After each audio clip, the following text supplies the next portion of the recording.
Welcome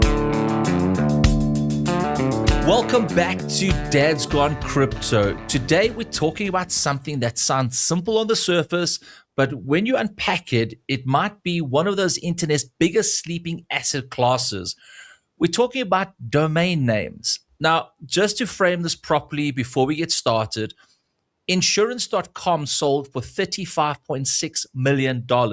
Voice.com sold for $30 million. Cars.com was tied to a deal valued at $872 million. So the first thing that jumps out is this. How can something this valuable still be trapped in a system that feels ancient, illiquid, slow, and full of middlemen? And that's where Doma comes in, because Doma is making a bold claim that real internet domains can become tradable, programmable, finance-ready assets without breaking how the normal internet works. So if they're right, this is not just a domain story. It's a story about ownership, liquidity, access, and maybe even who gets to own a slice of the internet in the future. And joining us today is Fred, someone who spent decades in the domain world and now building at the intersection of domains and crypto. Fred, welcome to Dad's Gone Crypto. Hey guys, thanks for having me. Yeah, thanks for coming on, Fred. Great to have you. Great to have you, Fred. All right, Fred. So let's start with your story. Give our audience the short version of your background in basically in the domain world, what you've built, what you've seen over the years, and what has brought you to Doma. Sure. I grew up in Southern California. I started my first domain company right out of college. We managed about 40 million internet domains, mostly like .coms. Wow. This is in the early 2000s, right around when there were probably around 100, 120 million domain names like .com, .net, .org, and so forth. Today, to give you a frame of reference, there's about 400, just under 400 million domains for both humans and soon a lot more for things like agents and such. So it's a quickly growing space. So as part of that journey, we kind of thought, hey, there's a lot of usage, obviously, for domain names. You can type them in your URL browser. Oftentimes, you can go to like Amazon and Walmart and whatnot, just as much as look at entertainment. But there's also a lot of people just parking on internet addresses. I invented something called domain parking. So, for example, if you wanted to go to Sean.com or Ryan.com and you had nothing, maybe let's just say you registered it in the 90s likely, and you had nothing on it yet, you can actually put some parking like ads and content powered by Google and Yahoo and such. So did that for about 10 years.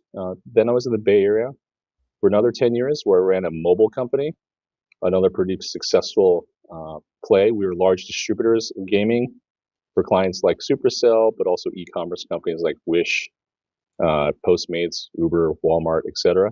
So that was sort of like the Web 2 cycle. If you could think about the first cycle, it's Web 1. That was Web 2, the growth of social, right? And it wasn't until 2021 that I thought, you know what, the internet's going to be expanding again. There's this organization called ICANN, ICANN. They're called the Internet Corporation of Assigned Names and Numbers. They're also based here in LA. They're making a push now in 2026 to open up another round of ICANN applications. So for example, if you wanted to create .dad or something, or .ryan or .sean, now's the chance to do it. It's about once every 20 years that this stuff happens, and it's going to be sort of the internet's next land rush.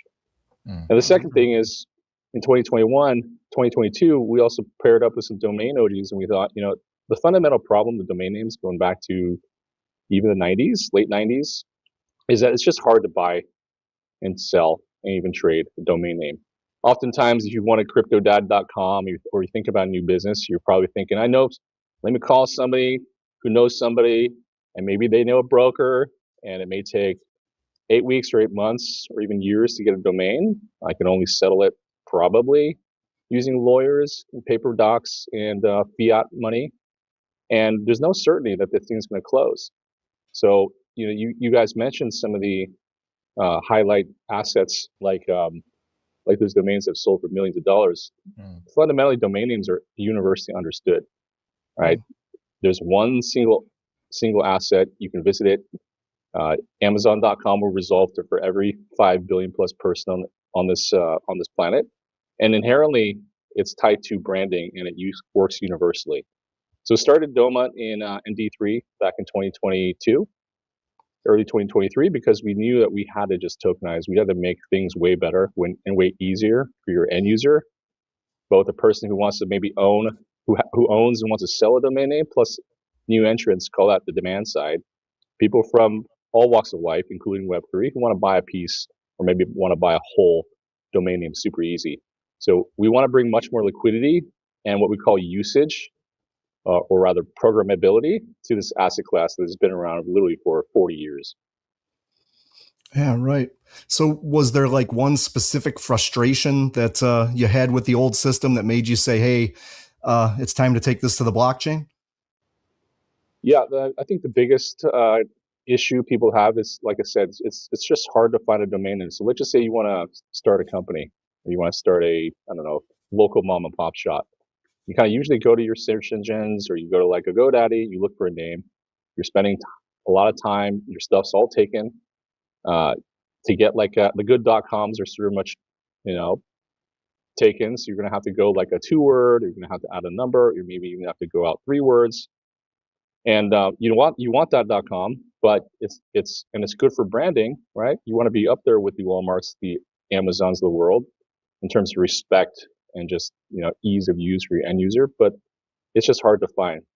If I can find and buy and transact on a name much better, much quicker, and a lot easier, then I would certainly come in and buy more. But I just can't. It should be as simple as real estate, but you'd be surprised. Real estate is actually a lot more is a lot more advanced with things like MLS here in the States, right? Where all home listings are essentially digitized compared to the domain name industry, where you have a bunch of silos and pockets of some domains being sold here, some domains being sold there, and then a whole kind of shadow-ish network of brokers. Some are great brokers, trust me, but many are sort of middlemen with little value add. Right. And a funny little story, a couple of weeks ago, I've been looking for a particular domain name. One of my other businesses is ASP, and I wanted the short version of it, .coza, which is our local, link. And then I'm like, okay, I remember going to the DNS service, finding the person, then trying to get hold of that person, then sending emails a few years back. It was a mission, right? Then all of a sudden now the link is available, but I got to go through, I think it was another hosting provider. And then it says this domain's worth millions. Now please contact us for more information. We will get hold of the person that's, I'm like, first of all, how do you validate that amount? Second of all, now I'm going to go through a third-party middleman. It was just like, I'm like over it. I'll stick to what I've got because the pain, frustration. But yes, you're right. I wanted the domain. If it was fair enough and fair market value, I would have bought it, right? Because it made sense. But they just pick up some random number and they hope that people will get there, and they say, oh, that's not normally the price. You kind of have to just bargain with them. They'll come down a bit. I'm like, from $1 million, I'm like, not a chance. But anyways, so Fred, tell me, let's get straight to the actual problems. Like my experience is similar to what has been happening with this space, right? The market, it's such a beautiful asset class, but it feels like it's been running on 1990s infrastructure for so long. And why has this space not evolved like everything else? Well, you're partially right. It is running on 1990s, infrastructure, and part of the beauty of the system is that it's stable. It's working, right? The DNS system for cryptodad.com, for example, or whatever domain name you guys run on, works on every browser, every email client, every phone, every sort of device, even like satellites in the sky. There's a universal element of the DNS system, right? The domain name system powers all these things, so it ain't broke. So there's not really any reason to fix the underlying rails over there. Now there's a second thing on top of that, which is how these things are bought and sold. Now there's an old school API essentially called EPP. Most people don't know what I'm talking about. Extensive provisioning protocol. So if you're like a registrar and you want to buy let's just say you're like a GoDaddy or Namecheap, In order to source this inventory and kind of have it registered and managed through a central um, uh, point, you have to talk to some old school APIs, for example, right? And you still have to deal with the same issues, right? There's still some uptime requirements. There's people who can talk a lot faster and work a lot better with APIs versus others. So you have a really sound asset class. It's like oil under the ground, but the ways to kind of get to it can vary from old school pre-fracking to modern day fracking, and even better going forward. Excellent. So can you kind of in simple terms that maybe a teenager could understand that has absolutely no idea about domains as a financial asset, can you explain what Doma is actually doing to solve the problems you were just talking about? Yeah, Doma is sort of like it's kind of like buying a home. If you're like a teenager, I have some teenage kids as well. They want to buy real estate. They don't know how to access it. They know prices are going up like crazy, But let's think about like what has made real estate both attractive and super expensive over the past 5-10 years. There's a mass rush of investors, retail, regular homeowners, unfortunately being priced out of the market. I mean, they're doing it because number one, it's a valuable asset, real estate. Number two, the systems are very efficient. You can simply call up a broker, or if you're a teenager, you can have your parents call up a broker and say, hey, let's talk to an agent, let's go buy a home. If you put out an offer and it's bona fide, you can probably get that home within a matter of, not minutes, but days with certainty, right? The domain industry is not that mature, right? You cannot sort of simply put up a offer for a kid.com, and whether it's through a registrar or through an email spam, with any level of certainty, any level of timing, predictable timing, like you want your parents to buy you your home, and you have no idea if it's going to be, transacted if it can be transacted in crypto or in Australian or US dollars, right? It's just completely opaque is the best way I can describe it. It's hard to transact. The timing's unknown. And at best, there's okay sort of pricing and price discovery these days in domain names. Okay. So Fred, maybe another analogy, like before the stock market existed, if you like wanted to expose something that is valuable, you often had to buy like the whole thing, right? Then shares changed that whole game. So is it one of the simplest ways to understand Doma that you're building like the stock market of domain names? Yeah, that's exactly the right corollary. And what NASDAQ is to stocks, what Doma is building for domain names. With NASDAQ or NYSE, you have a very efficient platform where people could come in and buy, little pieces of companies. That's what stocks really are, perpetual equity, digitized bits that basically represent perpetual equity. And we think that's pretty cool. That doesn't happen in the domain world. Yeah, you can't go in and purchase. One of our investors purchased chat.com, for example, chat.com, and later sold it to OpenAI. I think it's been pretty publicized, and he actually bought it. He sold it for some cash and some stock too in OpenAI, and now the stock that he took a domain name with, used to buy stock in a company, now is worth a lot of money. But it's such a great domain name, and you have to have a lot of money. You can't really play that game in an easy way. Yeah. Right. Right. So if I understand correctly, so you just mentioned how the stock market is fractionalized little pieces of companies. You're doing that same thing with domains then? If you wanted to buy a piece of chat.com, maybe 1% or fraction of a percent today, you can't do it. Right. Right. You can't do it. You can do it. You can buy a piece maybe soon of OpenAI on the stock market, but you cannot do it for a piece of a marquee domain name. We're going to fix that. Okay. So now you can buy, and forget about the word tokenization for a second. Forget about these buzzwords that maybe sometimes only Web3 people talk about, like fractionalization, tokenization. Who cares? Like tokenization is not the end goal. Tokenization, fractionalization is just sort of a means to an end. You want to buy a piece of that land. I look downstairs and look at these parking lots. I would love to buy a piece of a parking lot, right? But I can't.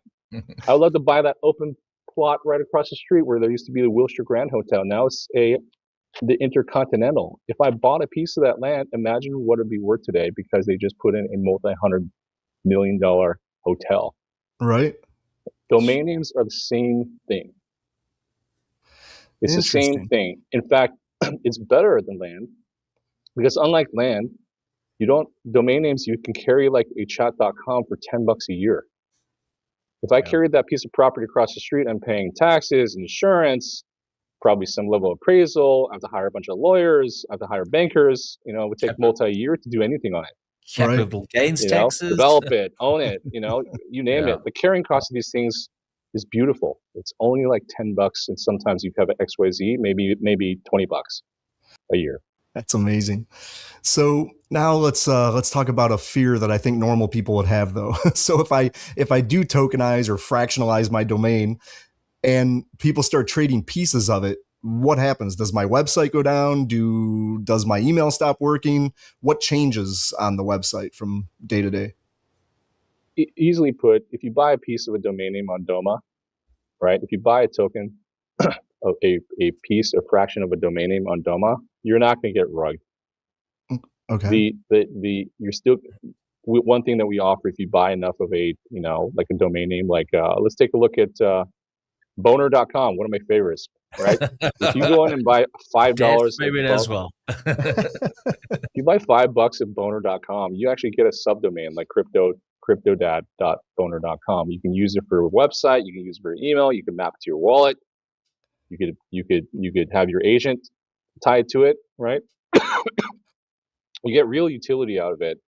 And like I said, because it's on Doma, you're not going to get rugged, right? You're not going to sort of rely on it just for someone else to transfer it later without you knowing about it and you basically getting compensated quite a bit for it, right? And I think that as a NFT holder myself, right, I got into the whole 2021, 2022 run up of apes, moonbirds, azukis. I have every farmhouse animal literally sitting in my wallet, Right. and and they're great. I like them. I bought the Kool-Aid of, I came for the art. I stayed for the community, right? But then a lot of people got rugged. Right. That won't happen if you buy a digital token, digital representation of chat.com or boner.com. So big differences. And again, I don't go back to the tech too much. I go back to just the tech is a means to an end. You want to buy a piece of that real estate. Okay. So if you sell the domain on your platform, does the domain keep operating, or are you saying now it's split up? I guess how exactly does that? Yeah, if the whole domain like boner.com sells to another user on Doma, right, or what we call a Doma integrated registrar, you're good. So now I've sold. So if I sold boner.com, I have now sold it to someone else. Whoever bought it now owns it and can use it. Is that correct? Correct. So you can take your subdomain and you could sell it, or the owner of the whole domain name could sell it to another user on Doma, and everything would be good. Your DNS would still work. Your email would still work. Not unlike if the Wilshire Grand Hotel over here, the Intercontinental, sold to someone else, the users, the tenants, they wouldn't know any difference. Right. They shouldn't know any difference. Like life just goes on as usual. And that's the end goal for kind of users, on this platform. Yeah. Okay. Wow. So I think, Ryan, the following question we can ask is, let's do a practical example, right? So let's say I'm tokenizing boner.com right now, and I own it, right? And you guys want a piece of it, right? Can you walk us through what is that process? So I own it in the traditional sense. Then I would need to obviously relinquish it to a smart contract. I'm hypothetically saying a smart contract, which now I offer fractionalized ownership of X amount. Then would I put it on an exchange where people can buy pieces of it? So I'll own most of it, and then if I do sell my site, at least I can get rewarded as well. Can you work us through that whole thing? I'm just trying to piece together. Sure. But if you can just go run through a step-by-step process, what happens when I take Boner, or let's say Dad's Gone Crypto, let's tokenize that link. What happens from there? Step one is you go to dadsgonecrypto.com. Let's just say it's currently at GoDaddy. Mm-hmm. You go to Doma, you basically issue a transfer request to basically transfer the domain name to Doma. That's step number one, right?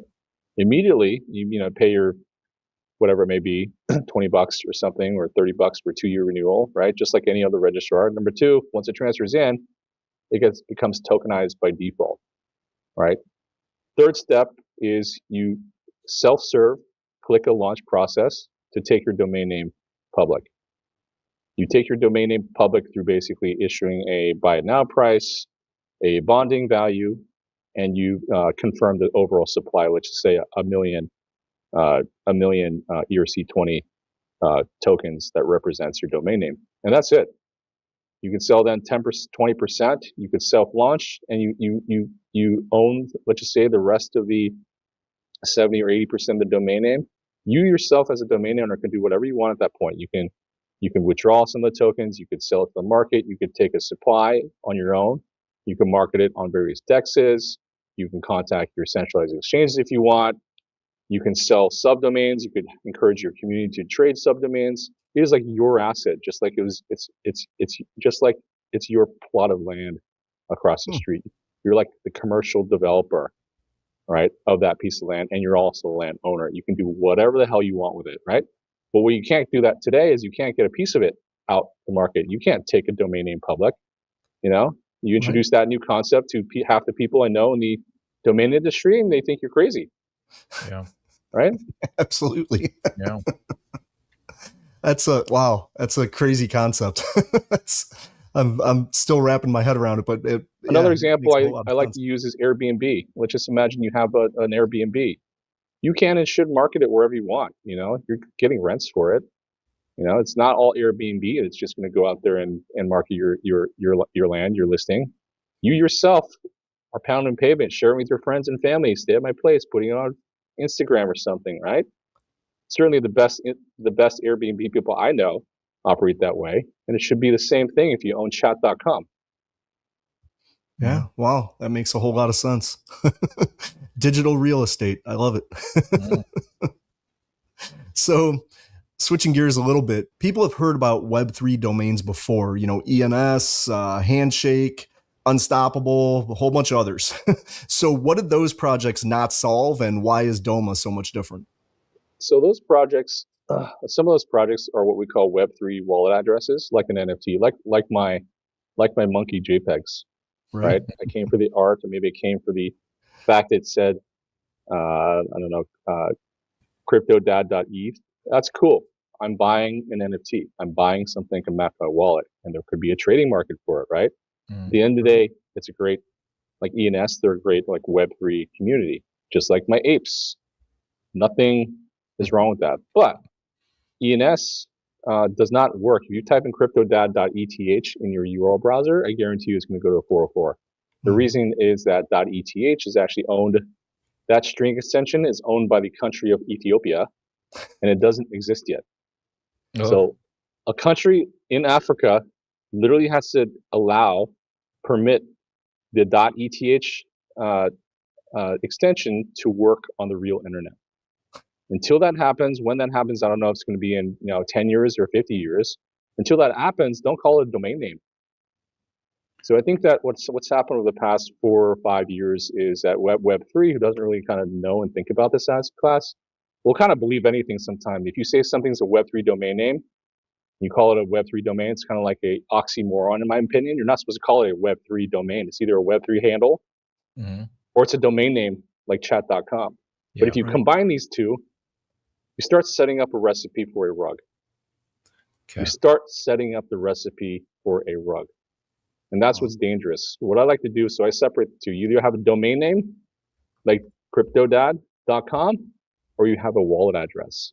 Stupidly simple in my opinion, but let the audience, make that distinction on their own. I'm just here to educate. That makes sense. And us too. So Fred, give us another real world example, that kind of walk us through, like perhaps a good case scenario that you've been through, that someone switched over, they've monetized the system, and basically expanded their revenue streams. Yeah, one of my other favorites on our platform, brag.com, brag.com. Kind of a cool name, right? It is owned by a non Web3 degen, I'd say, but someone who is relatively savvy and super motivated to maximize their plot of land, right? It's kind of cool. You can kind of think about the various use cases for it. There's a lot of potential social uses. I want to brag to you. I want to brag to my parents. I want to brag to my kid. Kids want to brag to me. Like, there's a lot of things you could build out for this thing, right? Right. It could be the next Facebook.com. It's been sitting around for decades doing nothing. It was just literally sitting on a blank or 404 page. Now, the guy has done two things. They number one, transfer it over to Doma. Number two, they set a multi-million buy it now price. So like if Zuckerberg wants to come along and drop 10 million, 18 million bucks for it, he can still do that. We're not taking that away from you. But third, he finally is able to sell 5 to 10% of his domain name to the market. And right now, it's one of the strongest assets on Doma. I think it's just under $500,000 in terms of market cap. Wow. There's quite a bit of liquidity on there. Now, I don't know what the token is, but the token's been relatively stable. But every trade that's happened has generated the owner of Brad.com a 30 basis points or 0.3% residual fee.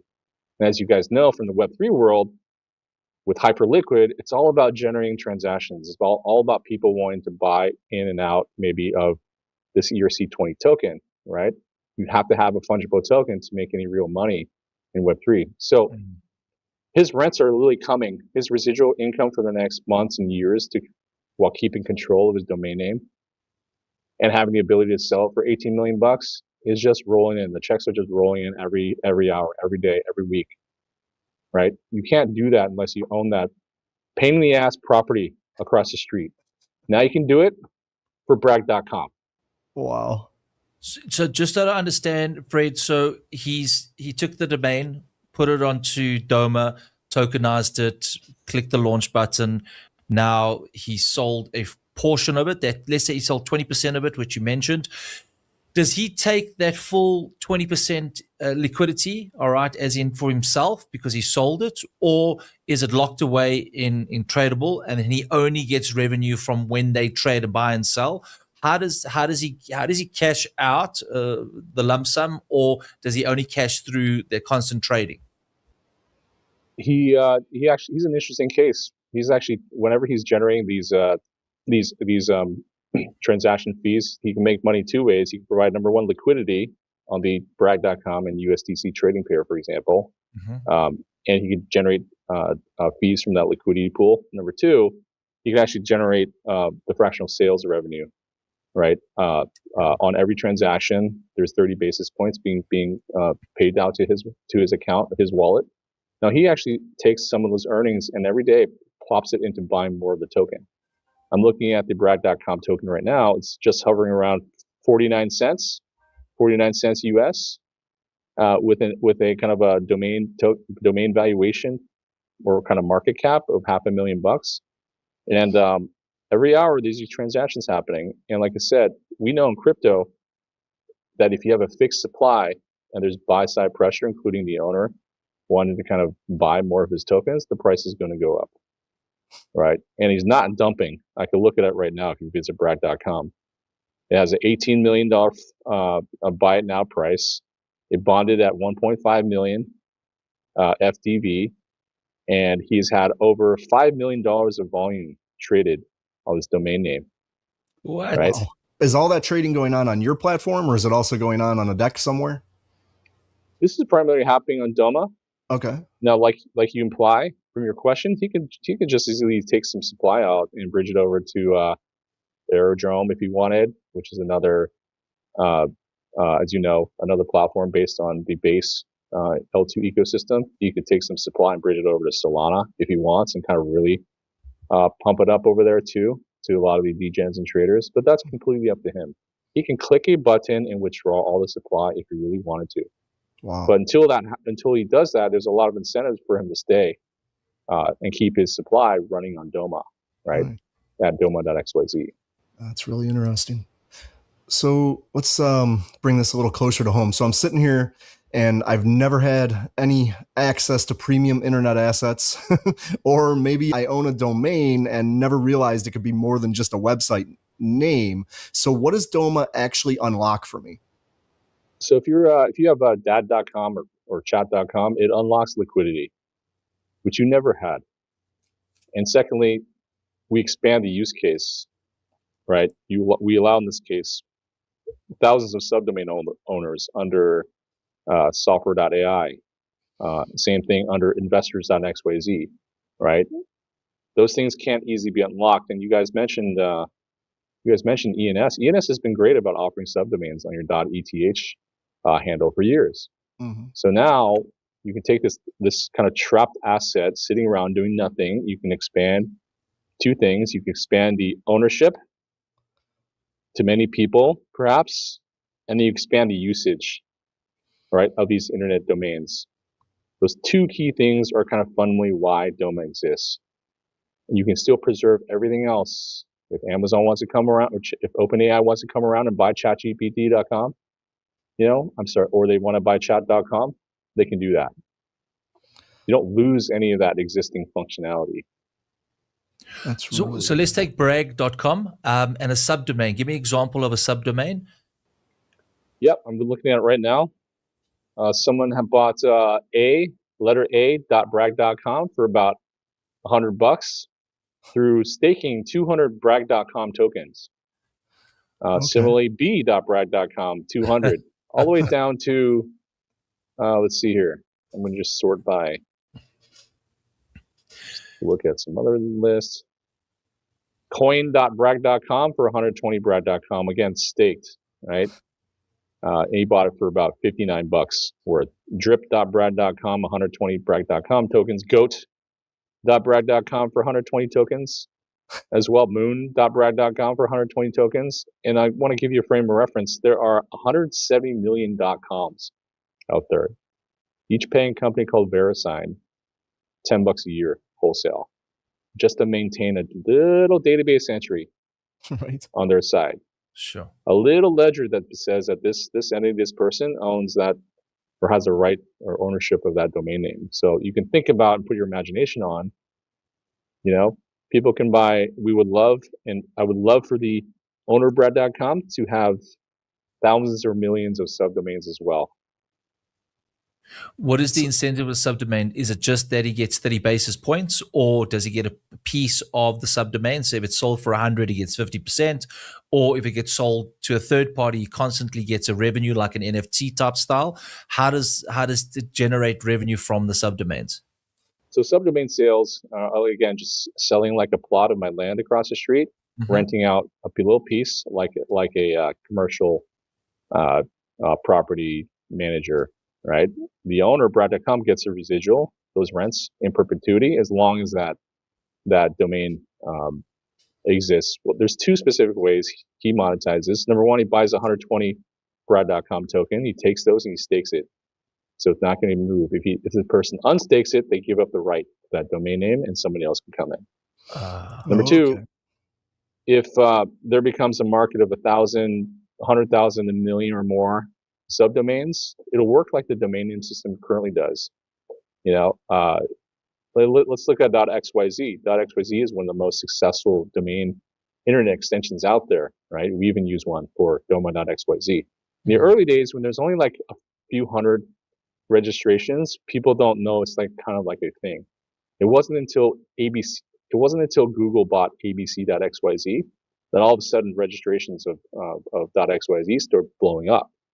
Right, so there's this mass awareness, and all of a sudden people want to start buying land and staking it out in the Oklahoma territory. Right, it's like this land rush, just like in the movies. Right, you don't get a land rush until basically you hear this opportunity that you can be one of the early people to capitalize and monetize that piece of land. So you want to stake your piece of land out there like Nicole Kidman and Tom Cruise in that movie Far and Away, and go like this because one day it could be worth like this. Right? Yeah, I can't sort of put on why people want to speculate, but I'd probably say, hey, people want to be, good stewards of their own capital. They want to kind of think about their future generations, and in crypto, I mean, come on, it's all about fear, greed, and ego, right? Right. I love that. So speculation speculation drives appreciation oftentimes for people who hold these subdomains. Uh, and for the domain name owner itself, people are kind of paying a rent, almost like a little mini registry to the owner of Brad.com, and they stake those tokens. So, it stabilizes the price oftentimes, or not. It's really up to them. That's the way to monetize through these subdomains. Wow, that's amazing.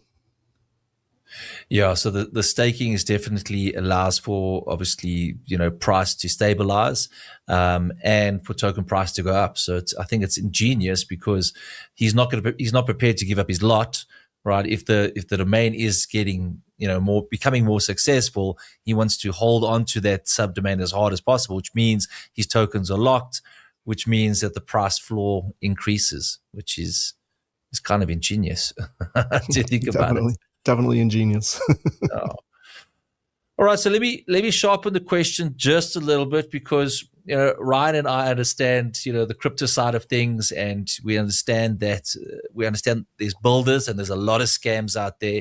So how are you convincing the average Joe that knows nothing about Web3, nothing about crypto, to kind of move over to this Web3 thing of a bob that they might not understand, which potentially could make them money? They would think, scans, hype, all these type of stuff. Meantime, it could unlock what they really need, is liquidity for that name.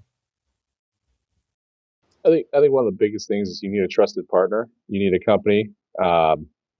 No offense to my apes, but the people running it can't be a bunch of avatars or sprites floating in the metaverse, right? It can't be a bunch Having of a real accredited team and company operating your land, having that underlying trust is the biggest, in my opinion, thing to kind of get not only the Web 2 people over and get their assets over, but for the Web 3 side to trust that this is not a rug, right? The second is just obvious verification. Everybody should do their own research.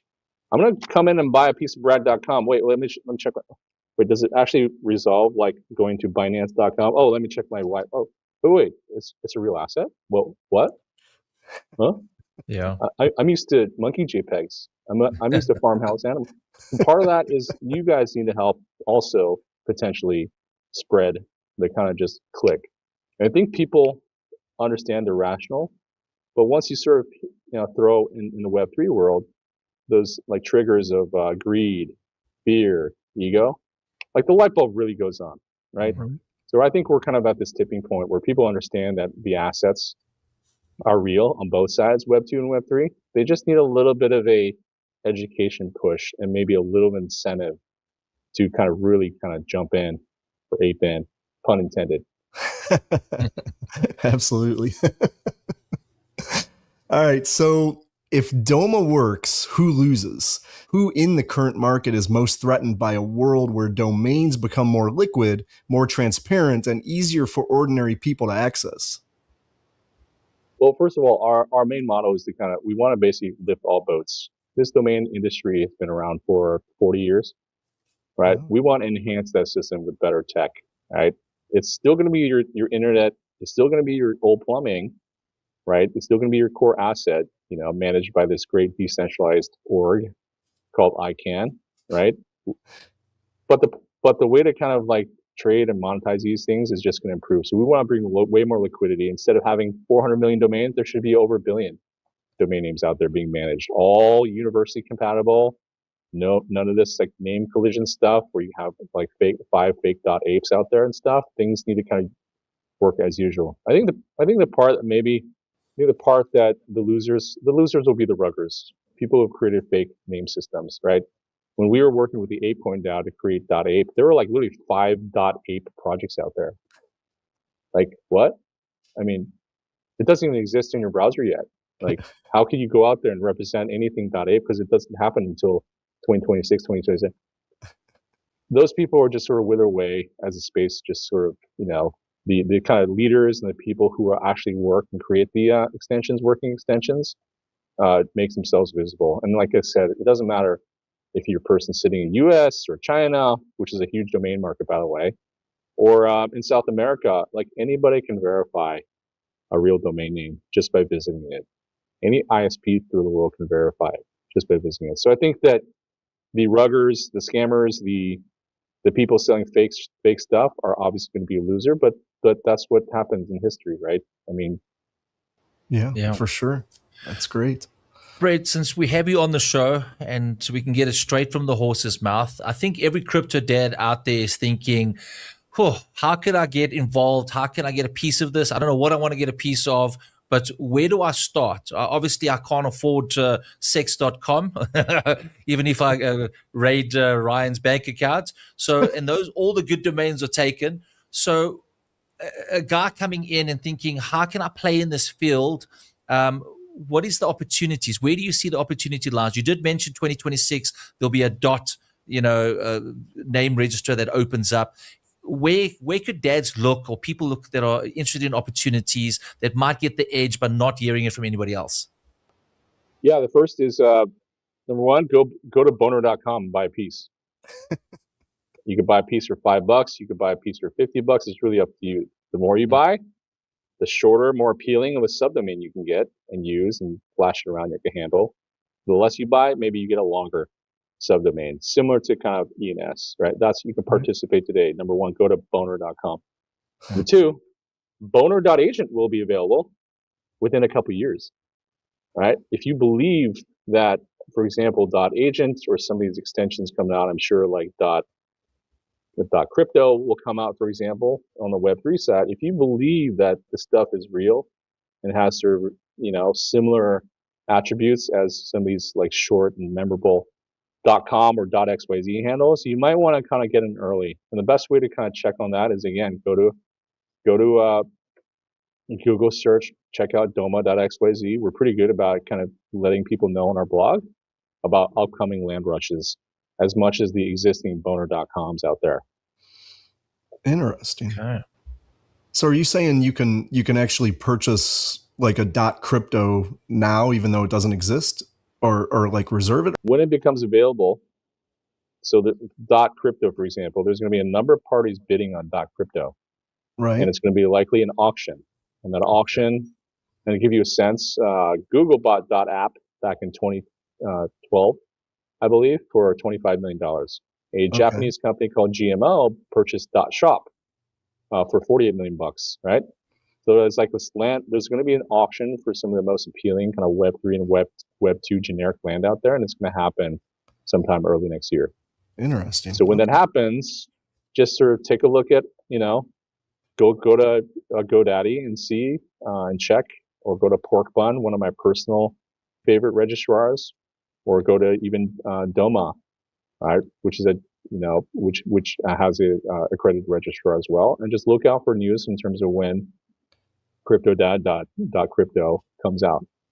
Right, Gotcha. You can't currently buy it; it's not available. Just like my Ethiopia example with .eth names. Right. You can try, but you're probably going to get rugged. Right. And I'm trying to help people not get rugged.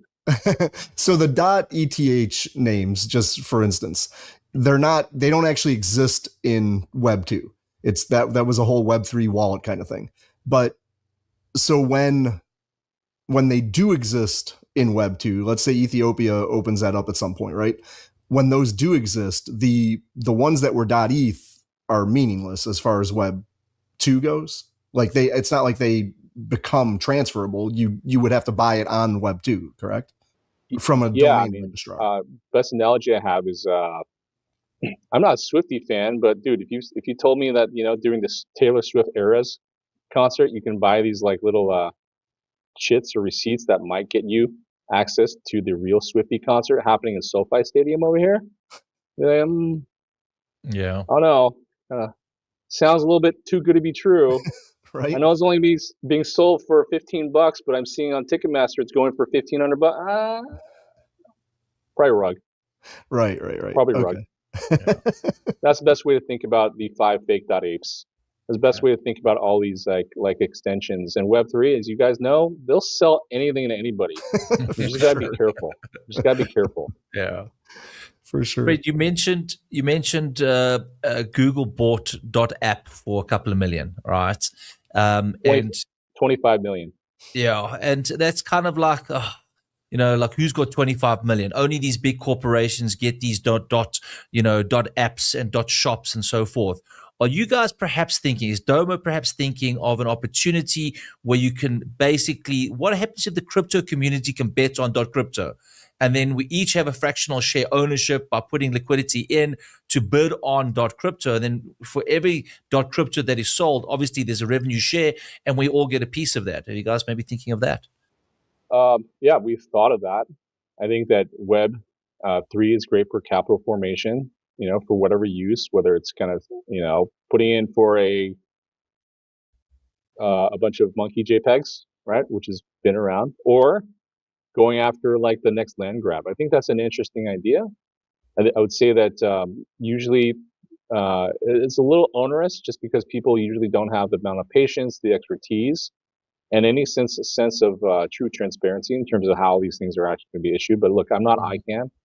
I trust ICANN. They're running a pretty good process, right? That starts this year and ends, early, mid next year on that round. I mean, I will say that if Michael Saylor would like to go out there and purchase .btc for $200 million or $1 billion, he can knock himself out. .btc is like .eth. It doesn't exist in your browser. Same thing with .bitcoin. That doesn't exist in your browser, right? And the guidebook did come out in terms of how ICANN issues these things and how the auction will generally work. It is a capital game for sure, but but organizing it and kind of taking these Web3 constructs like a DAO and getting it to market. May the best org win is kind of how I'd best describe it. It's not a very easy process historically. There's only about 20 operators in the world that operate these extensions at scale. Okay, very interesting. All right, and then a final question we always ask at the end of the show is, where do you see the market? I would say 10 years, but that might be a bit of a long time. Let's say 5 years from now, how do you see this market shaping up, or the Doma market? Yeah, I think domains will become much more liquid than they are. That's just a given, right? We saw early implementations by platforms, NFT platforms, I think, called like Rally Road. Now you have implementations like Doma. Like we believe we have some pretty good institutional support to push mass awareness and usage for this asset class. So it's going to be a lot more liquid. On the usage side, I think there's going to be easily over 1 billion real domain names out there because of this explosion of agents, right? Every agent, I think I read a Andreessen Horowitz post just the other day. It said that basically the true bottleneck is in agents, right, is not necessarily intelligence anymore. It's going to be around identity. And so domain names are actually in my opinion, the perfect way to kind of name an agent and have it trust and discoverability built in. And there's nothing better than kind of naming your agent by using a domain name like cryptodad.com or agent1.cryptodad.com and agent2.cryptodad.com. Send it money, have it do stuff for you, have it basically authorize itself. People know it and trust inherently just by verifying cryptodad.com to begin with. If you think about it, you kind of need to have that trust anchor in the system. Otherwise, there's going to be more rugs, more loss of money, more reputational hits to the Web3 sector. And I think that we are coming around already from a bear market. We need more use cases and much more liquidity from legit projects coming in. Absolutely. Would you guys ever be thinking of releasing a token for Doma, or equity, or you guys just running as a traditional business only? We're not focused on that right now. Right now, we're focused just on getting a lot more usage of Doma. The reason why Doma exists is basically to facilitate these kind of permissible kind of transactions having to do this with this asset class, right? Okay. Excellent.